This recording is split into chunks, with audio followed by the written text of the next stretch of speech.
love life? Do you love life? Do you really love life? Do you love life? Welcome to the We Love Life podcast. Together we'll explore how the church is being united and mobilized to create a culture of love and life. Through inspiring conversations with pastors, ministry leaders, and business owners, we'll dive into stories of transformation, faith in action, and the incredible impact that happens when the church comes together to shine the light in the darkest places in our world. Join us as we learn how God is moving through His people to create a culture of love and life that will bring an end to abortion and the orphan crisis. Stay tuned. Welcome back to the We Love Life podcast. Appreciate all you guys joining us, and we just encourage you all to share this podcast episode, whether you're listening by audio or you're watching by video on Facebook, YouTube, or what other sources you might be watching or listening. Share it, and then do all the like and subscribe stuff that you're supposed to do with videos like this. And we want to get these episodes out to the body of Christ, encourage and challenge believers to step out in faith and serve the Lord in faithfulness, because He's been faithful to us. And so, just appreciate all you guys that listen. And we're going to have a really amazing episode, I believe, today. It's going to be a tremendous blessing to you all. Some of you guys may know our guest. Maybe you've never heard of him, but you're going to get to hear his story here in just a bit. But before we jump into that, introduce our guest. Justin, how are things going with you, brother? How are you and your family doing? Great, man. We love this time of year. The holidays are an amazing time of year to get the family together. We just got together for Thanksgiving a few weeks ago. We cooked a big stew over the open fire. Scott, you might have heard the name of this soup. It's called Kentucky Burgoo. You ever heard of that? I have not. Sounds interesting, though. It's a Kentucky soup, man. So you're kind of close to Kentucky, so I thought you might know or heard of it, but it's something they always serve at the Kentucky Derby. So we get this big 20-gallon kettle. We fill it up with meat and vegetables and all kinds of goodies, and we cook it over open fire. And man, it's just always an incredible time. Our kids getting together, my brother, cousins, mom and dad. It's a special time. Yeah, that's awesome. Cool, man. Yeah. I'm kind of a little jealous that I didn't get an invite to that, but I guess it was family only. That's right. Family only, bro. But maybe next year. There's always next year. Yeah, I mean, I'm part of the family, right? That's right. The Love Life family. That's right. What's going on with you, man? Christmas coming up here. What are you and the family doing? Yeah, man, we're just kind of doing our normal thing, man. We go and spend some time with my parents and do Christmas Eve there, and then we spend the night over at my wife's parents' house, and then we get up and open gifts together, have breakfast there on Christmas morning. It's real special. It's a real special time. It's a tremendous blessing, especially since my parents and my wife's parents are getting older. You know, it's you treasure that time with them more. And so, we're definitely looking forward to that. I know our kids are too. Of course, our kids are getting older too. We've got a son who's married and got a baby on the way. And so we're excited about that. But it's going to be definitely a special Christmas for us this year, and we're excited about it. Yeah, to that point, man, we talked about this Thanksgiving, just what a blessing that my parents are still alive, and my wife, Jen, her parents are still alive, and what a gift that is. I mean, I know not a lot of people get to say that, but what an amazing gift to have the generations present. Our parents live close to us, so my kids get to see them often. My wife's parents live close, and so, man, it's such an incredible gift to have your parents still around. I know one day, is going to come. We're not able to say that, but very grateful that we have family close by. Yeah, such man. a gift. It is a blessing. Yeah. Yeah. Well, man, let's jump into it. We've already introduced Scott a little bit, but want to introduce Scott Hord from Scott Hord Ministries. And man, introduce yourself, Scott, and then we'll jump into a few things. I just want people to hear your heart and hear what God did really in your heart to get you involved in pro-life ministry. But share a little bit about you and your family real quick. Hey, Daniel, real quick, before Scott goes, I want to say something because I want to kind of tee him up. Okay. So I got to meet Scott a few years ago in Nashville, Tennessee, and I had heard about Scott from some friends, and the Benhams, I think, were the first ones that told me about Scott, but some of our other staff members got to meet him before I did, and we took a trip out there to Nashville, got to meet him in person, and met him for the first time out in front of the abortion center there at Planned Parenthood, right there pretty much downtown Nashville, Tennessee, and got to see this man ministering to moms as they were going in, and just what an incredible heart he has to reach those moms, the dads, the families, the workers, everybody. It was an incredible thing to watch. Really, Scott, I'm telling you, man, we were touched by that. And while we're out there, while he's ministering, this car pulls up like on a pretty busy street, and stops the car right next to the sidewalk in the middle of the street. And I'm thinking, oh man, here we go. Somebody's mad at us for being out here. But it wasn't the case. The mom rolls down the window, and she rolls down the back window, and she says, "You see this little child back here in the back seat that's in this car seat? This little girl is here because Scott was out here ministering, and I heard about another choice, another option, and I made the choice for life for my little girl, and I want you to meet her." I mean, it was an incredible moment. I mean, I'm sure it's not the first time that's happened, Scott, but what an incredible opportunity for me to get to see that. The mom pulled over. She got out of the car, got her baby out of the car, wanted Scott to hold her child and his team that was there ministering. It was just an incredible thing. And he continued to bless her and figure out what else she needed for her child and want to continue to support her. And that was my introduction to Scott Hord, man. It was an incredible time ministering with him on the sidewalk that day, watching him just do what God has called him to do and equipped him to do, and his step of obedience to say yes to the Lord, to be out there ministering for all those years. There's so many stories like that. That's one. Right. But that is a real story that happened when I was there for the very first time with Scott Hord. Then he took us to an amazing lunch of barbecue at Jack's Barbecue in Nashville, Tennessee. But anyway, Scott, man, we're so thankful to have you on this podcast. So grateful for you and your ministry. We just want to hear your story, like Daniel said, but I wanted to kick it off, man, let you know we love you. We're so thankful for you and grateful to hear your voice today. Yeah, man. It's awesome to be here. Love what you guys do as well. You guys are having such a huge impact nationwide, and everywhere I go and travel, I run into Love Life. So you guys are on the street every day all across the country, and that fires me up to see that as I travel. But Justin, like you were saying, those are the best moments when people pull up and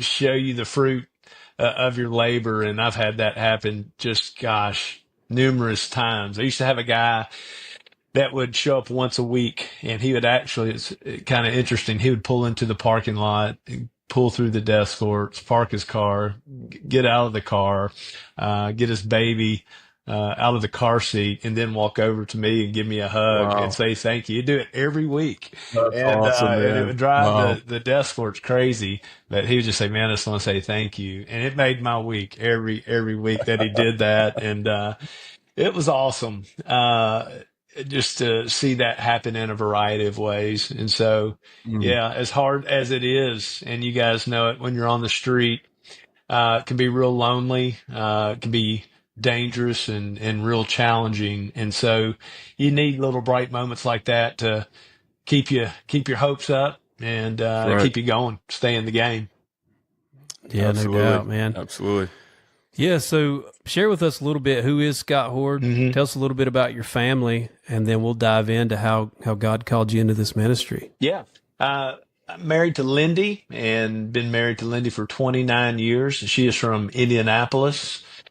She came down to Belmont University, and I was playing baseball at Belmont. She was a music major, and those two worlds didn't really cross. You know, the music people were the strange people on the other side of the campus, and we were the jerks, the jocks, the jerks on the other side of the campus. But we crossed paths because I saw her walk across the campus one day, and I saw how pretty she was, and it was a small campus, and I just remembered seeing her across the campus several times, and I wanted to meet her, but believe it or not, I was really too shy to go up to her. And then one day after baseball practice, I walked in the cafeteria, and she was being auctioned off for a fundraiser. And so she was standing in a chair. So in this day and time, you don't do those kind of fundraisers. Sure. But she was being auctioned off and raising money for the student government. And so the baseball team talked me into getting in on the bid, and I won her for $14. Man, that's a good price. That's amazing, bro. What a story. That's how you first met. That's how we first met, and we knew right away. Wow. I knew right away. I was like, "Hey, she's special," and so we've been married 29 years. We've adopted two children, Jordan and Gracie. Jordan's 22, Gracie's 20.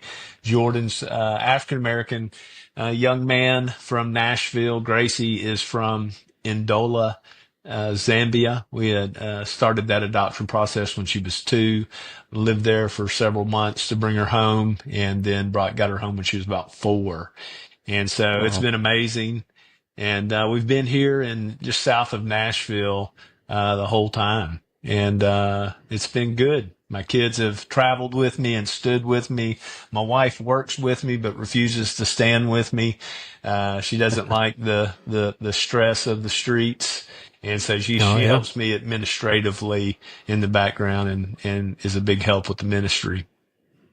That's Yeah. a critical Yeah. role too, man. You guys are both playing your parts, working as a team. That's amazing, man. Yeah, you got Hey, to do this ministry. I mean, you've got to be legal. You got to have the administrative component, which is not my gifting, and so you have to have all the pieces mhm. together to make it go well. That's Yeah. it, man. Well, every role is vital. That's something we're highlighting on this podcast is just how, everybody's just called to play their part. Everyone has different gifts that God has given, and he's given them all in proportion or in portion, not in completeness in and of themselves. We all need each other. We talk about that on this podcast. So it's cool, man, seeing like you and your wife, how you guys are working together as a team, using the gifts that God has given both of you for the glory of God. It's amazing. We did a podcast a couple weeks ago on foster care and adoption. And so just hearing part of your story, man, of adoption, and how you care for the orphans in the womb and outside of the womb. You've modeled that. You've lived that out.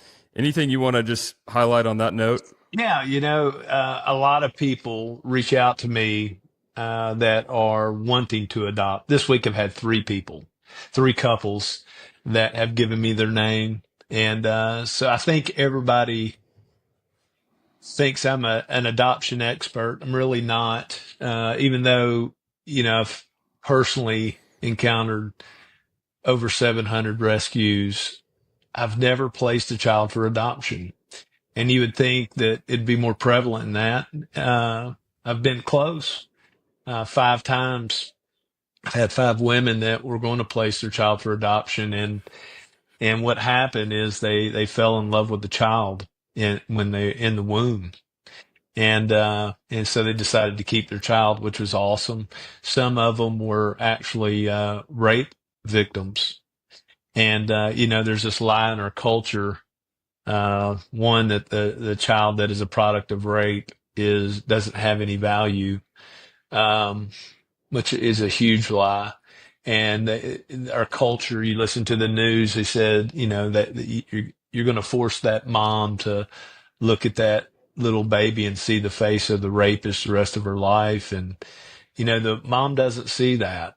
And so the women Right. that were raped that I talked into keeping these children, fell in love with the child. And when they had the child, they didn't see a rapist. They didn't see a child that didn't have any value. They saw a child that was made in the image of God, and they love that child today. And so I journey with several of them. Matter of fact, I'm getting ready to go take some Christmas gifts to one of them here in the next couple of days. And that child's 3 years old now.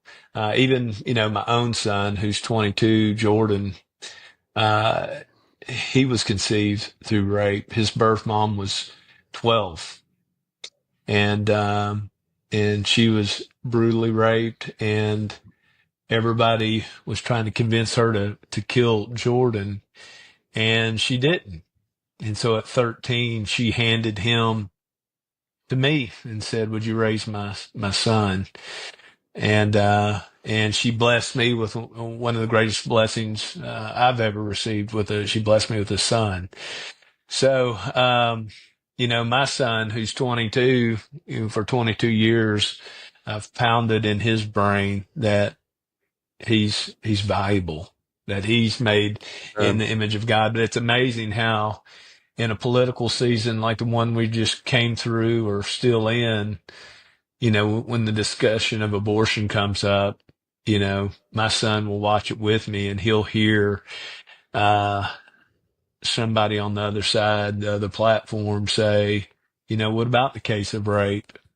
Shouldn't that child die? And, and it's hard, when your son's 20, 21, 22, and he looks at you and goes, Dad, are they saying I have no value? And I have to look at my son and say, hey, what have I told you for 22 years? What do you know? What does the Bible say about you? What does Psalm 139 tell you? You're fearfully and wonderfully made, intricately woven together in the womb. And God has fashioned you, and you're one of a kind, never to be duplicated again. And so, the battle's still on, and the idea of the lie of, aborting a child that's conceived through rape is just, it's terrible. And I got to fight against it every day. So adoption's beautiful. And I'm glad that the moms those 5 kept their children.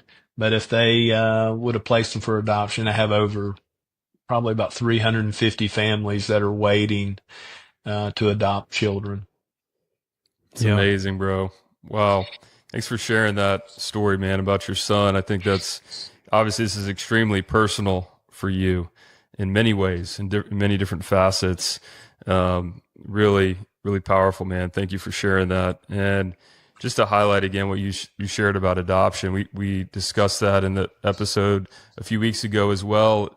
That very few moms that have chosen life from our ministry have chosen to place their child for adoption as well. We could probably count them on one hand out of the several thousand moms. Many of them, just like you said, had that in their mind at first or their heart at first, but then they fell in love with their child, which is amazing, man. That's really the ideal scenario. That's what we want. Whenever they found out that there was help available for them, that they weren't going to have to do this alone, they weren't going to have to parent alone, the church was there to walk with them and help them. They made the choice, hey, I want to parent this child now. And actually, a couple of times there was a mom that 2 different moms that wanted my wife and I to adopt their baby, and we said yes, and we were going to do that. But then they changed their mind, which was amazing. They decided to parent their children, and so we highlighted, just so you know, Scott, really the need for foster care because of what we're talking about.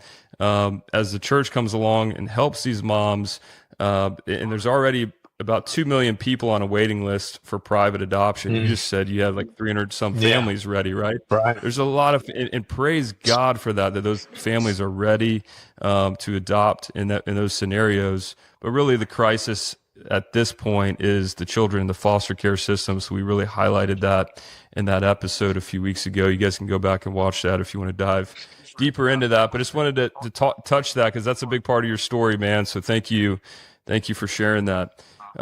Tell us, man, how did you get started in this? Like, did you just wake up one day and say, man, I need to do something about this? And you showed up on the sidewalks? Or tell us your story. How did that happen? It started 2014. I call it the spark moment. Was in Louisville, Kentucky. I was at a T for G conference with about 10,000 pastors in an arena. We were worshiping. We heard the word, got dismissed for lunch. In my mind, I thought, well, this is interesting. 10,000 pastors kind of walking together through downtown Louisville. Maybe something beautiful will happen, revival or something, And we walked out of those doors and started walking, and I realized, hey, we're just going to lunch, no big deal.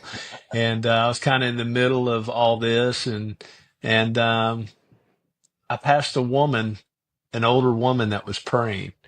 And I found that real intriguing that these pastors were walking by and nobody said anything. And I was one that walked by. I didn't say anything. I saw her, looked at her, and thought, oh, that's interesting. Why is she praying there? And so I kept walking, and the guy I was with, I was like, man, why do you think she was praying there? Because I don't know. I said, well, I'm going to go back and ask her. So I got out of the line, went back and asked her, and I said, hey, I'm sorry to bother you, but why are you praying here? And she said, this is an abortion facility. And I went, oh, man, I missed it. And it hit me like a ton of bricks. I realized I didn't see it, but then I realized 10,000 pastors didn't see it, and it really messed my lunch up. I caught up to my buddy and I said, "Hey man, that was an abortion facility. We didn't see it. We all went to lunch." Wow. And so Wow. it's funny. I ended up buying a homeless guy lunch out of guilt that day. I remember specifically the guy, and I was like, "Why am I doing this?" I'm like, "I'm doing this out of guilt." And Mm. so that was kind of the spark. It wasn't long after that, the same year, the Ferguson riots happened in Missouri with Michael Moore, and that sent a racial tension ripple across the nation, and it came through my church, a very diverse church, and our church was asking hard questions. What are we going to do about the racial tension in the country? Um, there was pressure being put on me as the pastor to do something. It was interesting. White churches were trying to partner with black churches and hold services together. And white people were looking for black people to make friends with them. And it was just kind of bizarre. People were wanting to march. And so I was challenged. What are you going to do? And I said, I'm not marching. I'm going to share the gospel. And I think that's the answer to the racial tension. And I think that's the answer to racism. And a guy within the church put his finger in my chest, a young African American man. He said, "You're not doing enough." And so it actually made me mad and led me to a place of prayer, and carried that anger throughout the night to the next morning, sitting in a Starbucks in Smyrna, Tennessee, and was really dealing with anger and bitterness and towards the young man, and just began to pray and say, "Lord, would you remove the anger and the bitterness?" And he did. He Mm. took it and he gave me something in return, and he gave me two words, which was engage abortion. I didn't Wow. know the connection. I didn't know who Margaret Sanger was, the founder of Planned Parenthood. I didn't know the connection to racism. I didn't know how many black children, brown children were being aborted in our country. I didn't know any of that. I didn't get the connection at all. And so, but I knew that the Lord was telling me to move in that direction. So I Googled abortion, and I didn't know where they were happening in our area, and found a group called Cities for Life. Yep. And that was the initial connection. And I went and just went out on the street really blind. I was going to try to play it safe and stay in my car and pray from a distance and all those things. But once you get there, it's pretty intense. It's not a place where you just sit in your car and pray. And I got out and just stepped into this unknown space of the abortion front lines and just asked the Lord to show me what to do. And I said, you know what? I can be loving. I can be friendly. I can be truthful. And let's see what the Lord does. And it was a pretty intense Mm. day. I didn't get any rescues that day, but had some really intense moments and some really great conversations. And I think the next day I went out, still kind of going out there blindly. Um, but the Lord gave me some direction. He told me to go in love, humility, and truth. And so I kind of held on to those three elements, those three characteristics, and focused there. And I talked to a young lady named Tina, and Tina had a nice conversation, and she asked me, "Hey, what do you want me to do?" And I said, "Why don't we go get an ultrasound somewhere else?" And we did. Drove 20 minutes further into Nashville. She got an ultrasound, came out, showed me a picture of her boy. His name is Austin J. And she said, "I'm going to keep him." And that was my first rescue. And the cool thing about that Wow. is Austin J is 9, and he is in my church. He goes to my church that I go to, Wow. and I'm taking him some Christmas gifts tomorrow. That's awesome, bro. Wow. What a story, Amazing. man. Incredible. Well, first off, what a powerful image. Not so much in a good way, but of the 10,000 pastors walking by, not noticing, and, no shame or condemnation for those pastors. I mean, that's really what I was doing. It's what, most Christians have been doing, as we either weren't aware, or we didn't have, the faith or courage to act out, whatever it was. But what a powerful defining moment, man, for you, obviously. But I think really something that we can kind of carry over as well. It's just a reminder, that we can't just be walking by on the other side of the street any longer as the church. Yeah. Thank you, bro, for your sharing your story. Thank you for your obedience to the Lord. Incredible what you've seen happen now for the last 9 years. Obviously, you've been doing this. Yeah. 9, 10 years. 10 years, yeah. Yeah. And it's come That's come incredible. full circle. We I paid the rent of a young lady today in Ferguson, Missouri.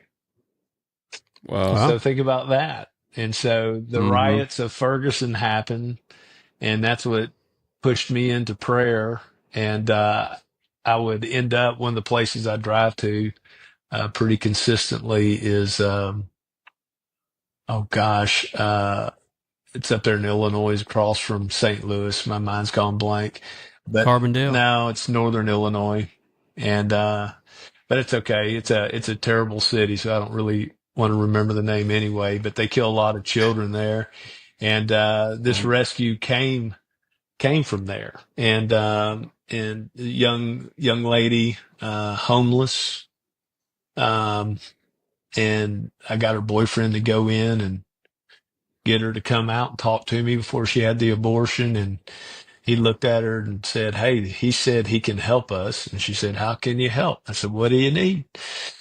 And she said, "I'm homeless." I said, "Okay, if I get you off the streets, will you keep your child?" And she said, "Yeah."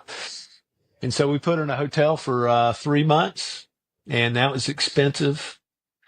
Worked with the housing authority, got her in a home, and she's been there now for several months, and she's doing good. She struggles still at times, and so part of the call of my ministry is, yeah, the rescue for sure. But the Lord told me early on to walk with these moms and meet needs and help them, and not to enable them, but really get to know them, make a disciple, and help them. And so uh, today, uh, help pay the rent for Miss Jayla in Missouri. So it's cool how it came full circle, because that's where she's from, Ferguson. It's amazing, bro. Praise God, man. So you were pastoring Yeah. at the time, whenever all this happens in 2014. Now, did you step out of serving as the pastor when you went full time on this? Walk us through kind of how that happened. It wasn't easy. I first, when I started going, I didn't tell anybody I was going because I didn't know what I was doing. Um, I came home and talked to my wife and my children about it after going a few times, and they said, "Hey, is it dangerous?" And I said, "It's real dangerous." The place I was standing was real intense. It was kind of up close and personal. You're 30 feet from the front door. Cars are parking right in front of you. 30 to 40 cars are pulling in a day. And so you could be talking to 10 people at one time. And so there's a lot of threats being made. And so, my family early on asked me, "Hey, we don't want you to do it." And, but my wife looked at me and said, "Are you called to do this?" And I said, "Called to do it." And she said, "Okay, then we'll trust the Lord will protect you." And so he has, thank God he has. And so I was going 2 days a week. Tuesdays and Fridays were kill days. Um, and so I'd go those 2 days, and I ended up getting probably about two rescues a week. About every time I go out, I get a rescue. Wow. And so there was something happening. The Lord was doing something. There was momentum. People were beginning to ask questions. my leadership in my church was beginning to question things like, hey, what are we paying you to do? And it's a legit question. I was like, I don't know. Are you paying me just to preach, or can I go out and make disciples and rescue babies on the street? Is this not part of the pay plan? And so there was some tension in the church. And when I introduced it to the church, 3 families walked out. I didn't know in my mind how many people have committed abortions. I didn't know the 1 in 4, the 1 in 3 stat. Well, I had 3 families sitting in my little church of 275 people that are post-abortive that had vowed to never talk about it again. And then I get up there and talk about what I'm doing. So, there was tension, and, but eventually we shut down that abortion facility on Hell's Hill.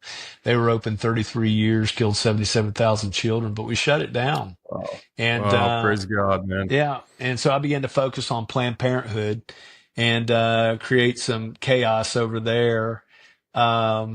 And they were killing children 5 days a week, but I was only going 2 days a week. And so this started this turmoil in me. As you do this, when you realize, they're killing children every day, and you've stood on the street long enough, it's not something you can ignore. Now, as a human being, as a man, as a Christian, as a pastor, I ignored it for a long time. And I'm not even sure why. I can't really answer that. But when I kind of came into the zone and realized what was going on, it became almost impossible to ignore. And so I thought, well, I'm getting a rescue 2 days a week. If I come out here 5 days a week, well, I get 5 rescues. So I tested it out and I got 5 rescues. And it was awesome. But then it created more tension in me because I'm like, well, they won't pay me to come out here 5 days a week. They'll let me come out 2 days a week. And so I found myself sitting in a coffee shop, and I was counseling somebody in my church that had been in my church for 10 years. And the first week on the job of pastoring, I remember counseling this guy. He was addicted to marijuana. And we were talking about his addiction. Well, 10 years, not 10 years, I'm sorry, about 6 years ago, 4 years ago, I was sitting down with him, and we were talking about pot still. And he's a father, and he's married. And I'm like, man, I'm sitting here at Starbucks talking to this guy about weed and his weed addiction. And we've been talking about it for 6 years. And I'm like, and children are dying at 412 dB Todd. And I just kind of looked at him and I was like, Lord, I don't want to be here. I want to be on the street where the children are dying. And so the Lord felt like he spoke to me and said, you're free to go. You're free to go. And I felt guilty for the longest time with the idea of stepping down from behind the pulpit. And the Lord just took care of that and said, no, I've called you to the street, go. And so I went on a big hike out in the woods, and the Lord confirmed all that in my heart. And I came out with a plan, and 2 weeks later announced it to the church, and they worked with me in a transition to go to the street. And I went, started going 5 days a week, and gave up full-time pastor. Wow. For those who don't know, that's pretty rare. Most pastors typically don't take that direction after being the head pastor of a church for as long as you have been, Scott. And nothing obviously wrong with pastoring a church. Thank God for the pastors and the shepherds that are doing the work and discipling families in the body and equipping them in the Word of God, and so many things that pastors do. But man, I just want to honor you for saying yes to the Lord, bro. Whatever God has called you to do, for those who are listening, do it. Obey, step out in faith. What an incredible story you're hearing right now from Scott, that was pastoring, I'm sure pretty comfortable in your role, man. I know you got a pastoral heart. I just the time I've spent with you, I'm sure you were an amazing pastor and shepherd to your people. And for you to go from that to stepping into a very dangerous thing and something that was really unfamiliar to you, is very encouraging and challenging for me. And I know it is for everybody listening as well. Daniel, so you've known Scott for a while because he mentioned Cities for Life. I actually don't know if I even remember that connection. For those who are listening, Daniel was the director of Cities for Life for many years. He was serving on the sidewalks for now like 20 plus years. And so you probably met Scott years ago. Yeah. So I don't think we met face to face until maybe a couple of years ago. Right. We had a phone conversation maybe around that time when you first got started. I think you'd initially connected with, was it David Schaefer? It was. Who was out there? David Schaefer. Yeah. Yeah, and he reached out to me. Hey, we got this pastor's out here, and he's excited, and God's really using him, and I want you to jump on the phone with him and just see kind of what God's doing. And so I think we jumped on a phone call, and you gave me some encouragement. I gave you some encouragement, and you took off, and God just really used you in some tremendous ways. One of the things that I've seen, like saving babies and being out there is it's amazing. It's a very rare. Really very rare for a pastor to step into it, but anybody really to step into that ministry and be as effective as you have been. But one of the things that I've seen with you, brother, is not just your ability to go out there yourself, but your ability to train up other people. I kind of see you, if you look at the fivefold ministry, or apostles, prophets, pastors, evangelists, pastors, teachers, I see you as an evangelist. You're out there, in a very real way on the streets, evangelizing, not just bringing the message of life, but also bringing the gospel. But the evangelist is not just to do evangelism, but also to equip the body of Christ for the work of the ministry. And I see you doing that stuff. And I want you to talk a little bit about that, just how God's used you, not just in Tennessee and in Indiana, but also around the country, just equipping others to step into the ministry as well. Yeah. When I stepped out on the street, for me, it was just so simple. I'm going to the streets for one thing, to rescue babies, to share Jesus. And I wasn't really thinking anything beyond that. And, it just took off. And so when people were beginning to come in, Justin came in, the Benham brothers came in, different people from Oklahoma were coming in, and I'm like, why are these people coming in? And I was having these great conversations. Well, then people were driving in. John Lewis was driving 2 hours from Lexington, Tennessee, to stand with me. I had a guy from Knoxville driving 3 hours in once a week to stand with me. I'm like, what are these doing? What are these guys doing? What a big sacrifice they're making. And I realized the Lord was wanting to multiply. And when Roe fell and they stopped doing abortions in Nashville, I looked at my wife. I was like, hey, you want to move? You want to go to a blue state? They're not going to kill babies at Planned Parenthood anymore. And the Lord hasn't called me out of this ministry. And we decided we're going to stay here in Nashville, and she was going to let me travel. And so as I began to travel and stand on the streets, I would naturally get engaged with that community, see who's standing on the street, how they do things on the street, and just get to know people. And I began to realize, hey, there's great people out here that are very effective on the street, that are mechanics, farmers, postal workers. They work on assembly lines and car factories. And so as I began to see these people that were doing the work, that were effective and had the potential to carry the ministry, I would just ask them and say, hey, have you ever thought about doing this full time? And they were like, what do you mean? I was like, you can actually do this full time. And so I began to coach people into doing that. And I planted 1, then 2, then 3, then 4, and planting one right now in Carbondale, Illinois. And so I'm excited about that. And he's doing really good. And so that's my 18th time to do that. And so as I travel across the country, I spent a lot of time recently on the West Coast in Los Angeles and Oregon, Boise, those areas. As I go in, I'm doing the same thing. You got a great guy in Ontario, Oregon, with Yeah. Love Life. I stood with him just a few weeks ago, and I go in and I look for people who are doing the work, who can carry the ministry, who are called to do it. Then I coach them through it. And so it's not just an individual thing; it's an organizational thing as well. Yeah. There's a lot of good people doing the work, but there's also a lot of people kind of struggling in the ministry to sustain it, to maintain it, and whatnot. So it's been cool to see my role in 2024 shift from not just being on the street rescuing babies, but really more of a coaching role of helping people sustain the ministry or plant them as a missionary on the street. Yeah.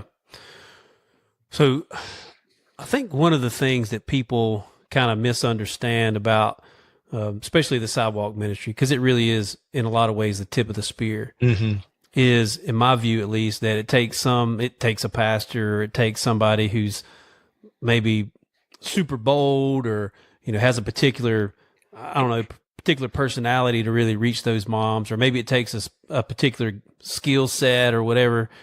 And just kind of share with folks, Scott, man, what are the tricks of the trade, man?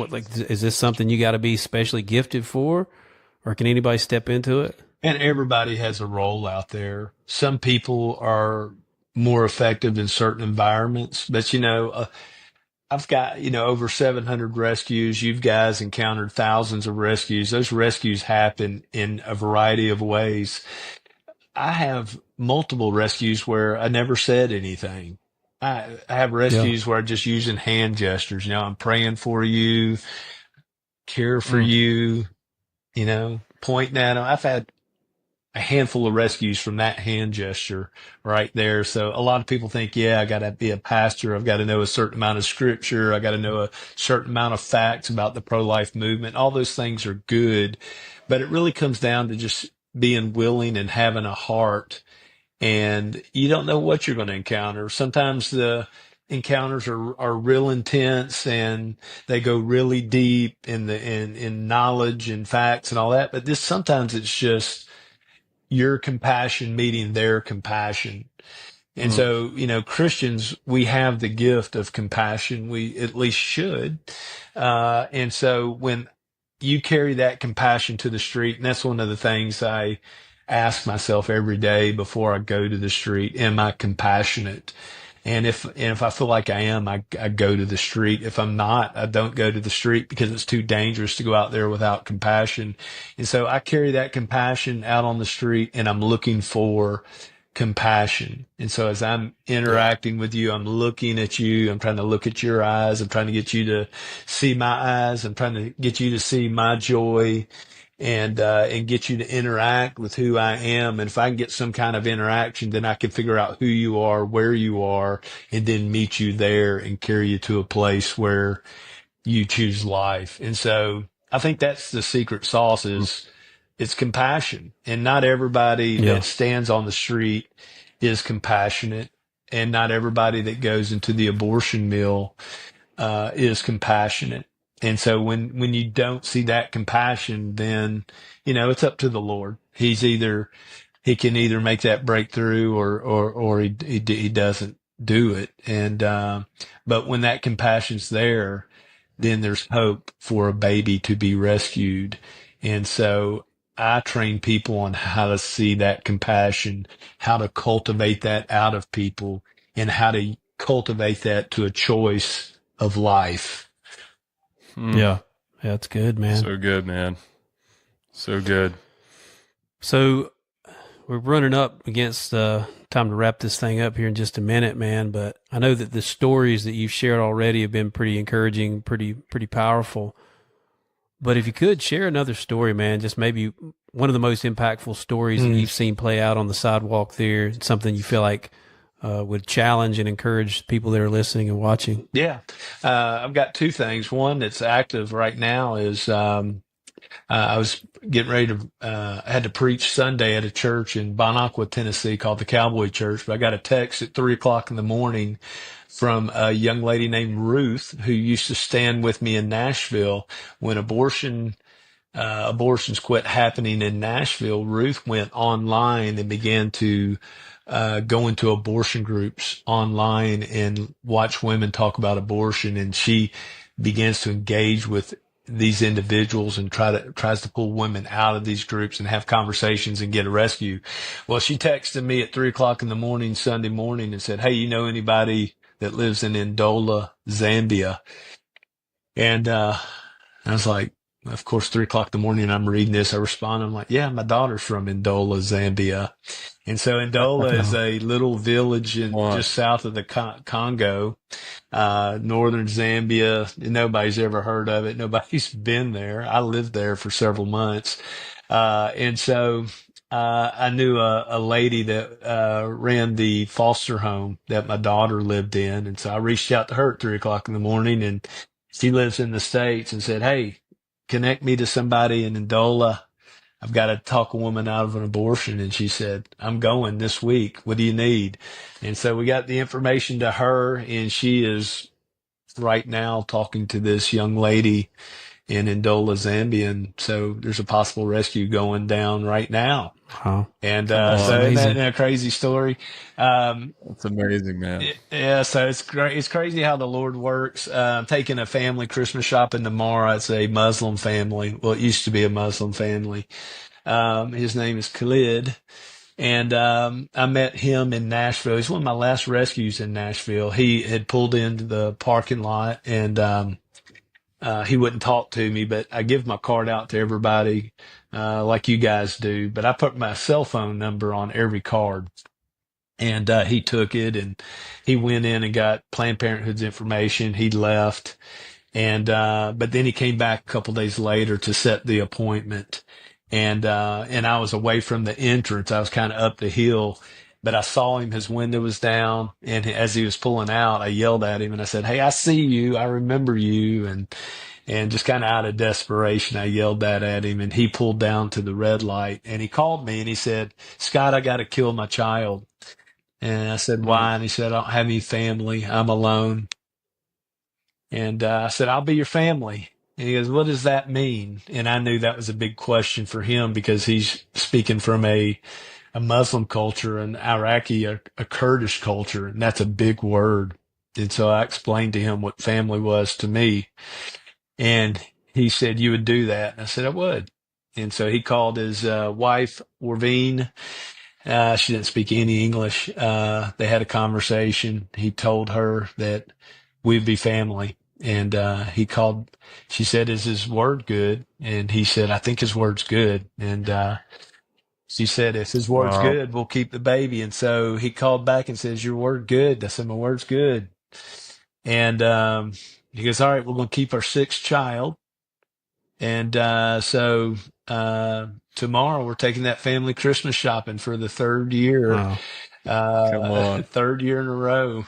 You're And, taking a Muslim family Christmas shopping. yeah, they're not Muslim anymore. Just through That's the amazing. so we've gone in and have dinner with them, and they've made these just glorious dinners for us. And every time I walk in their home, Warvine's just a beautiful woman. She's an amazing mom, but when she sees me, she can't speak English, but she just cries.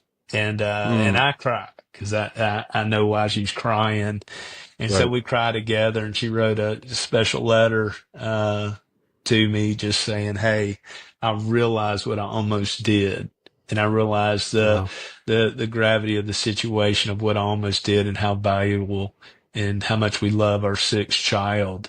And she goes, "I'm grateful." So tomorrow, I will be with them, and I call them a Muslim family, but they're not. They're actually Christian now. And by being family to them and bringing other people in that understand that culture, that have a heart to see Muslims come to the Lord, they have come to a place to where, yeah, they're Christians now. Come That's on, man. amazing. What an incredible testimony, bro. I mean, serving the Lord is such an amazing adventure whenever you step out in faith like you have done, man. Brother, I just love you, man. We honor you. So thankful for just your yes and obedience to the Lord and what you're modeling for us in the body of Christ.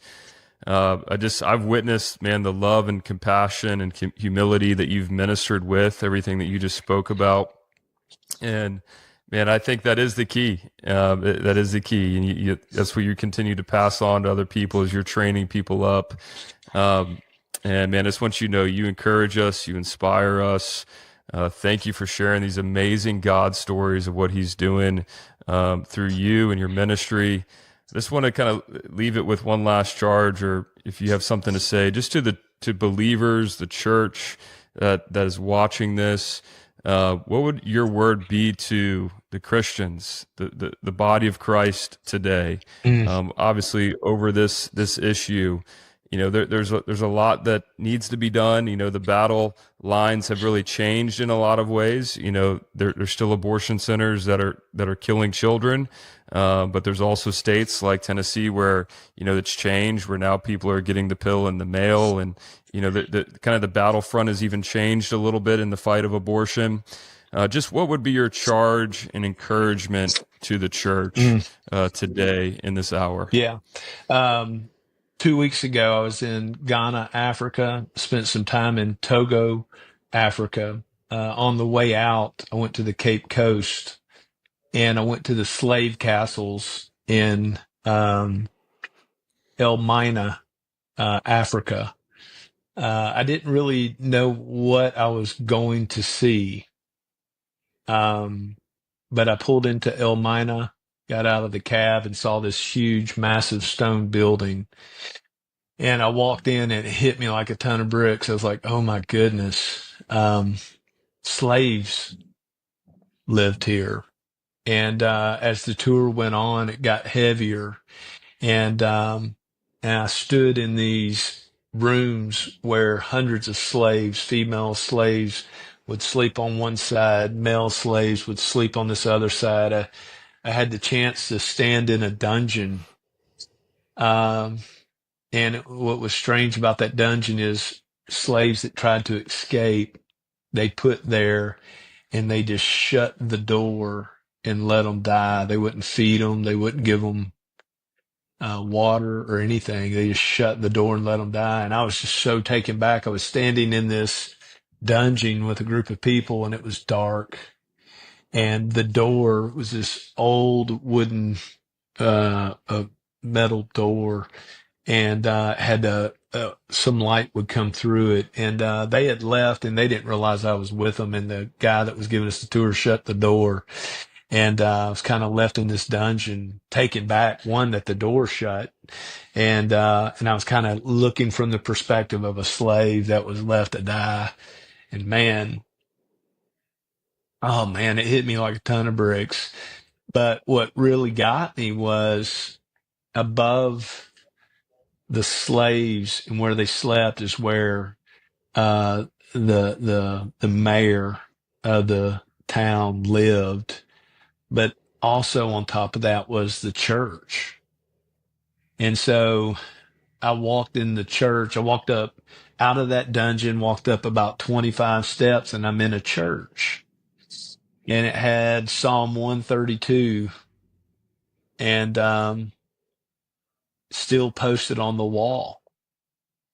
And as I stood in that church, I looked up Psalm 132 and I was like, what is Psalm 132? And it talks about God's kingdom and his faithfulness to his promise and all that. And I'm sitting there looking at Psalm 132 and I was like, how did these people hear this word and worship and do that amongst the stench of the slaves right below them? And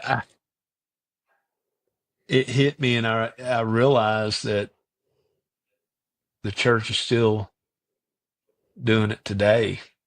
I stood at the door where the slaves walked out and got onto the ship, and the majority of those slaves came to America, which means my son, Jordan, his relatives went through that door. And the church was right there and did nothing. It's the place where John Newton, who wrote Amazing Grace, would pick up slaves there and carry them back. And it was that guy that came to the light of what was going on in the darkness of slavery, and he repented, and that's where we got the song Amazing Grace. And so if any encouragement,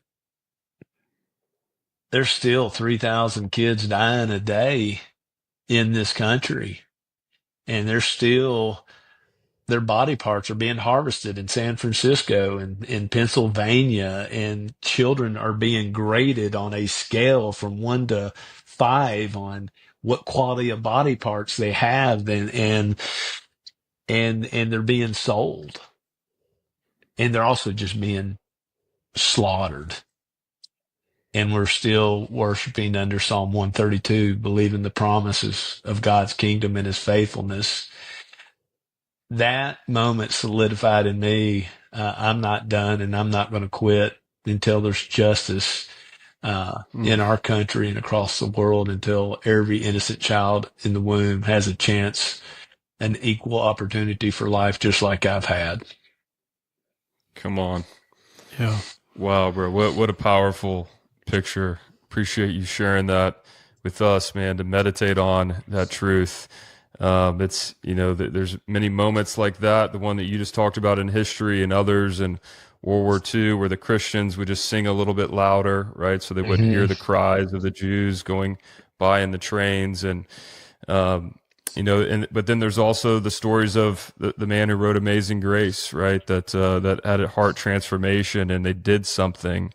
It's the question of which church will we be? Which Christian will we be? Will we be the ones that just sing a little bit louder, or have service on top of a building where underneath, there's slaves that are dying, or, be the Christians walking by on the other side of the street where children are dying on the other side of the street? Or are we going to stop? And are we going to offer that love, compassion, that humility that God has shown us? Which church will we be? Which Christian will we be? That's really the opportunity, the choice, and the question that we all have to ask ourselves. I know I had that moment in 2012 when I stood in front of the abortion clinic for the very first time, and really was educated and made aware of what was taking place in our city. I had asked that question to myself: what will I do after finding out about this information and the reality of what's happening in my city? You had that moment in 2014. Daniel had that moment over 20 years ago. But man, I'm so encouraged by your resolve to see this through, to not waver, to not back up. And I think it's a great encouragement and challenge to all of us that are listening. Let's continue to be faithful for those who are serving. And maybe you're listening to this for the very first time, and you're inspired by these stories of how God has used Scott to help rescue lives and impact lives, and see lives completely changed, families completely changed, from the inside out with the power of the gospel, and offering the help of the local church. And maybe you're stirred, saying, "Hey, I want to do something. I want to get involved. I want to learn my place on the wall and what I can do." I want to encourage you guys to reach out to Scott, reach out to Love Life. We want to help you in whatever way God is calling you to serve. If it's on the sidewalks, if it's fostering or adopting a child, if it's mentoring or discipling a family, if it's giving financially to help support people like Scott to do what they're doing on the sidewalks, whatever it is, I would encourage you to take action to whatever God is calling you to do. Everyone has a different part in this battle. We're not all called to be Scott Hords, but thank God for Scott Hords. Thank God for the people who are called and equipped in that way. And we want to help train you. Scott would love to train you, equip you.